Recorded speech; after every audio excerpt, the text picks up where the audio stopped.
जय हिंद, नमस्कार साथियों, स्वागत करता हूं आपका हमारे चैनल पे। तो आज मैं लेकर के आया हूं जीके, जो इंटरव्यू में एक आध क्वेश्चन पूछे जा सकते हैं, हो सकता है आपसे। ऐसे तो इंटरव्यू 5 मिनट से ज्यादा नहीं चलेगा, लेकिन उस 5 मिनट में हो सके आपसे अपने जिला के बारे में, आपसे अपने राज्य के बारे में थोड़ा बहुत क्वेश्चन एक आध पूछ लिया जाए, तो फिर आप जो है प्रॉब्लम में फंस सकते हैं। एक आध भी क्वेश्चन का आंसर नहीं दे पाए तो फिर उनका दिमाग में बैठ जाएगा कि ये लड़का ये इतना आसान सा क्वेश्चन का आंसर नहीं दे पाया। इसीलिए आपको थोड़ा सा जो है इसके बारे में थोड़ा बहुत जानकारी रखना चाहिए। जैसे कि पूछ दिया कि आपका जिला में डीएम कौन है अभी हाल फिलहाल में, तब आपको जानकारी नहीं हो तो फिर दिक्कत वाली बात है। आज जैसे पूछ दिया कि आप बिहार के हैं, तो बिहार के महान गणितज्ञ का नाम बताओ, तो फिर आप दिक्कत में पड़ जाइएगा।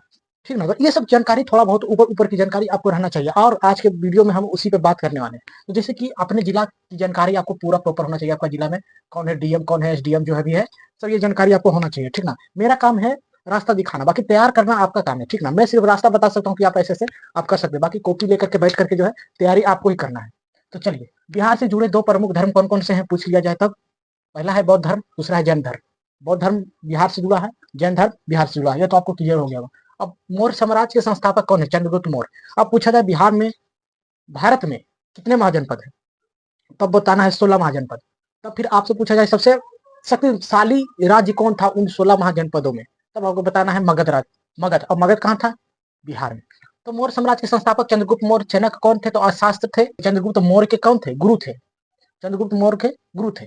अब नालंदा विश्वविद्यालय, जैसे कि आप सभी को पता है कि नालंदा जिला, जैसे कि आप जो भी जिला से हैं तो उससे रिलेटेड क्वेश्चन पूछा जाएगा। जैसे मैं नालंदा हूं तो मुझसे क्या पूछेगा, आप नालंदा जिला से हैं, क्योंकि वो विश्व का पहला आवासीय विश्वविद्यालय था। इससे पहले कहीं नहीं था। विश्व का पहला आवासीय, जहां पर छात्र विदेशों से आते थे पढ़ने के लिए, वहां पर क्या करते, हॉस्टल में रहते थे और पढ़ाई करते थे। और पहले के टाइम में एक से एक शिक्षक रहा करते थे, जो बहुत ही ज्ञानी थे। ठीक ना? जैसे कि वहीं नालंदा कॉलेज के ही एक शिक्षक थे जिनका नाम था आर्यभट्ट। आर्यभट्ट महान गणितज्ञ थे, इन्होंने ही शून्य का खोज किया था।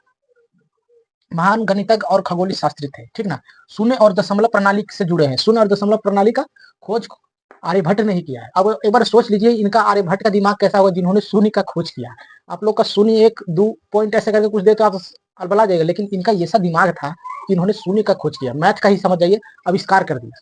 मैथ का आविष्कारक एक तरह से कह सकते हैं आर्यभट्ट, जो कहाँ के थे, ये कहाँ से जुड़े हैं? बिहार से जुड़े हैं, हमारी बिहार की धरती से जुड़े हैं।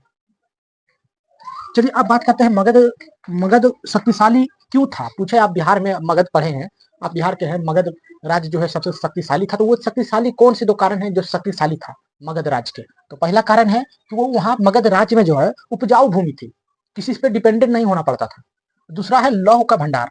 भाई साहब, वहां पे उपजाऊ भूमि थी और लौह का ढेर सारा भंडार था, जिससे हथियार उथियार बनाना आसान हो जाया करता था। और वहां के जो शक्तिशाली राजा ही बहुत खतरनाक थे, समझ जाइए।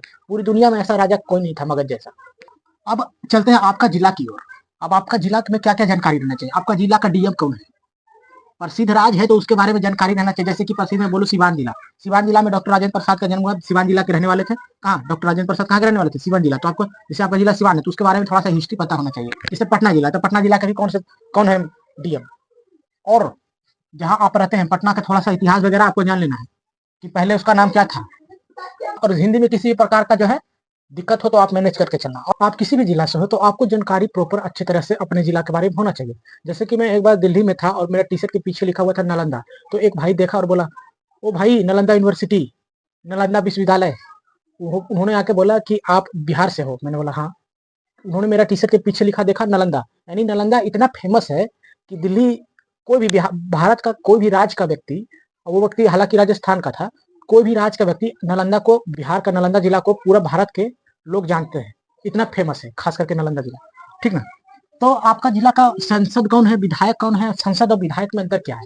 एमएलए और एमपी में अंतर क्या है? ये चीज आपको याद रहना चाहिए। और विधायक और विधान परिषद, विधानसभा और विधान परिषद में अंतर क्या है, इस चीज को भी आप नोट कर लीजिएगा। मुखिया कौन है, सरपंच कौन है, हा?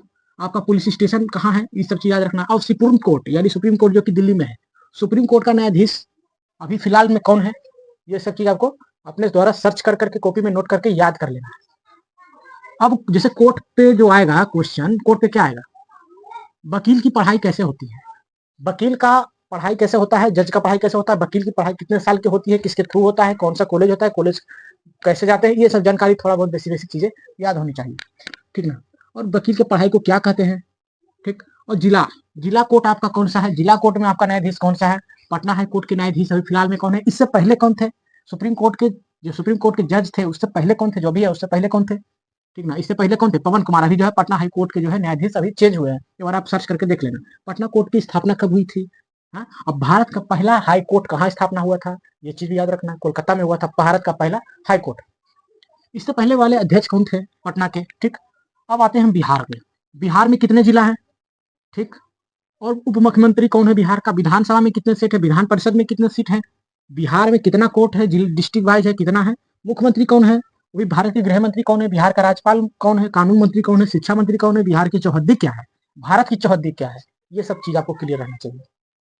एमएलए का फुल फॉर्म क्या है? एमएलए का फुल फॉर्म पूछ दिया तो कितना से पूछ लीजिए। एमएलए विधायक, विधायक जी के जो साथ रहता है हैंडल, जो विधायक जी का दाहिना हाथ है, उससे भी पूछ लीजिए एमएलए का फुल फॉर्म क्या है और एमपी का फुल फॉर्म क्या है, लटक जाएगा। एमएलए का फुल फॉर्म होता है मेंबर ऑफ लेजिस्लेटिव असेंबली और एमपी का फुल फॉर्म होता है मेंबर ऑफ पार्लियामेंट। ये चीजें आपको क्लियर हुई होगी।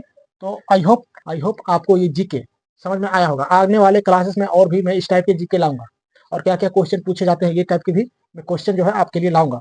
आप इस चैनल को सब्सक्राइब नहीं किए तो सब्सक्राइब कर लें। तब तक के लिए धन्यवाद। अगर आपने वीडियो को लाइक नहीं किया तो अभी तुरंत जाएं और लाइक करें। मुझे यूट्यूब से पता चल जाता है आप कब क्लिक करते हो, कितने लोग मेरे सब्सक्राइबर देख रहे हैं, कितने लोग मेरे नोट सब्सक्राइबर देख रहे हैं। तो मेरी वीडियोस को नोट सब्सक्राइबर ज्यादा देख रहे हैं, मतलब वो वीडियो देखते हैं चुपके से निकल जाते हैं, वीडियो देखकर बिना लाइक किए निकल जाते हैं, सब्सक्राइब ही नहीं करते, वीडियो देखते हैं निकल जाते हैं। इससे पता चल जाता है कितने लोग चोरी चुप के देख के निकल जाते हैं। यूट्यूब मुझे सब बता देता है और कितने एज के लोग देखते हैं, ठीक ना, ये भी पता चल जाता है। आई होप आपको ये वीडियो अच्छा लगा होगा। लाइक करें। जय हिंद, जय भारत।